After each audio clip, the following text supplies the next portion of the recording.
técnicos estrangeiros na história. Os 3 últimos, nossa, olha só, 78, 2001 e 2005, Daniel Passarella, aquela... Era a MSI, né, Marra? Nessa época, sim. né? É. Sim. Time que depois foi campeão brasileiro também, né? Flávio Ortega, vamos lá, com você, hein? A gente conversou, Ortega, há exatas 24 horas, né? Ontem. É meio-dia. Foi, né? Mais ou menos isso, né? E aí, Ortega, mudou muita coisa de ontem para hoje? Quais são as atualizações envolvendo essa busca aí por um treinador? Tudo bem, Bruno? Boa tarde a você, Eugênio, Marra, todos que acompanham o Sport Center. Ainda nenhum nome foi contactado do que a gente falou ontem até agora, mas a gente já conseguiu apurar algumas coisas interessantes.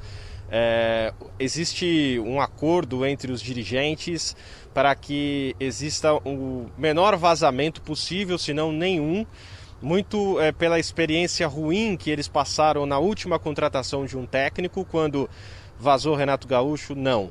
Vazou Diego Aguirre? Não. Aí foram atrás do Silvinho. E como o Silvinho já chegou com o plano C, para muitos aqui dentro, isso já começou ali, né? A queda do próprio Silvinho, né? Porque ali já veio como uma terceira opção, um cara inexperiente, era só o que tinha. Então isso já ajudou muito a essa relação ruim que foi do Silvinho com o treinador. Então, assim, há uma dificuldade grande até de apuração do que está acontecendo entre os 3 nomes que realmente estão comandando, né, essa busca por um técnico, o presidente do Ilho, o diretor Roberto de Andrade e o gerente Alessandro Nunes. Mas o que eu já consegui descobrir de ontem para cá, o Corinthians quer um treinador experiente. Então, a passagem do Silvinho já mostrou de que o Corinthians agora quer evitar um técnico que está no começo da sua trajetória profissional, ou formar um treinador aqui dentro pegando um cara auxiliar, um cara da base. Então vocês viram aí há pouco, Fábio Carille foi assim, Osmar Loz, agora com o próprio Silvinho, uma experiência baixíssima de alguns jogos no Lyon apenas. Então o Corinthians quer evitar esse tipo de coisa. É bom a gente colocar, né, Bruno, que uma coisa que o Corinthians quer, outra é o que vai conseguir, né? Porque o mercado está muito difícil para nomes de técnicos mais medalhões, de técnicos mais experientes.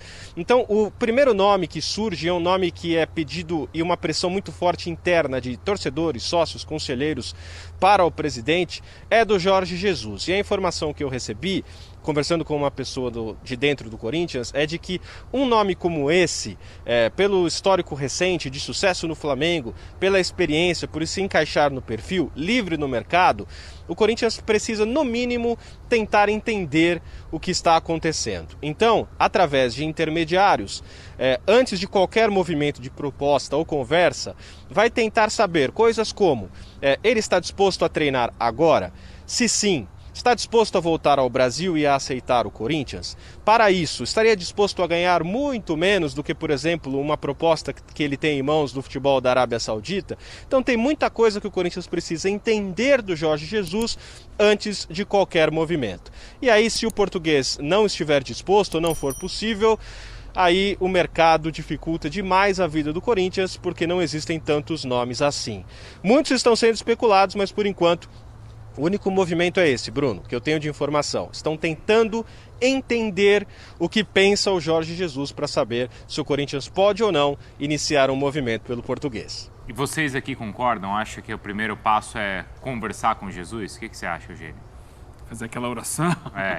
Ajuda, me ajuda. Sou eu de novo. Tá tudo bem aí? Olha eu de novo. A questão dá para fazer um mochilão? Vai lá para a Europa, senta lá, passa lá uma semana conversando, como faz o Flamengo, né? Vão lá o Marcos Braz e o Bruno Spindel. Eu não sei se o Corinthians tem esse tempo, tem essa questão toda de sair lá, porque o Flamengo fez isso em dezembro, virada de ano, janeiro e tal. Agora o Corinthians precisa de um técnico para amanhã. É que naquela época o Jesus ainda estava empregado também, né? Tinha aquela coisa. Mas eles acabaram trazendo o Paulo Souza, né? Isso. Então conversa aqui, conversa ali, Carvalhal, conversaram com o Carvalhal de novo, tal, não sei o quê, e fecharam. O Corinthians acho que não tem tempo para fazer isso. Então essa conversa, se acontecer, vai ser por vias digitais. Antigamente era telefone, né? Hoje não. Você faz um Zoom, você faz um FaceTime, alguma coisa assim, e conversa lá com o Jorge Jesus. Eu acho que vale consultar. Eu também acho. Vale, por que não? Qual é a realidade? É essa? porque é um grande nome. Eu acho que é um cara que fez muito sucesso no Brasil, tem muita qualidade, experiência, e seria interessante vê-lo no Corinthians. Mas se não for perguntar, conversar, saber o que dá para fazer ou não, aí é que não tem jeito mesmo, né? É que o Jorge Jesus, ele não é só um Jorge Jesus de 2019 no Flamengo, que ali a gente está vendo a taça sendo erguida e tudo mais. Mas para a taça ser erguida, ele foi quebrando algumas coisas dentro do clube.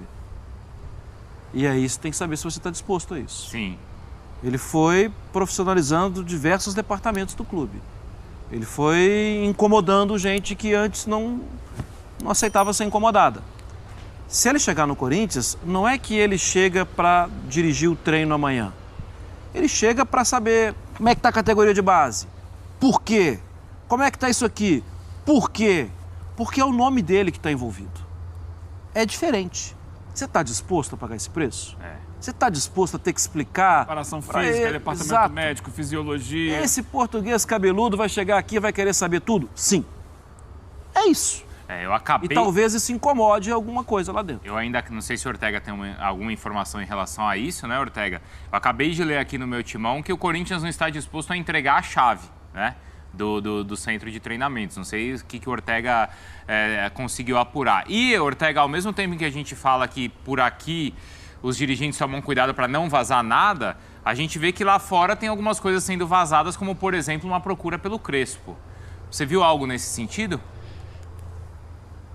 Sim, logo que saiu pela manhã essa informação, né, os colegas argentinos já divulgando, e não é só o fato do Crespo, né, outros nomes também foram já comentados desde ontem, a gente tem que ter um pouquinho de cuidado, existe muito interesse aí nessa época, interesse até de quem está pedindo emprego, né, então a gente tem que tomar um pouquinho de cuidado.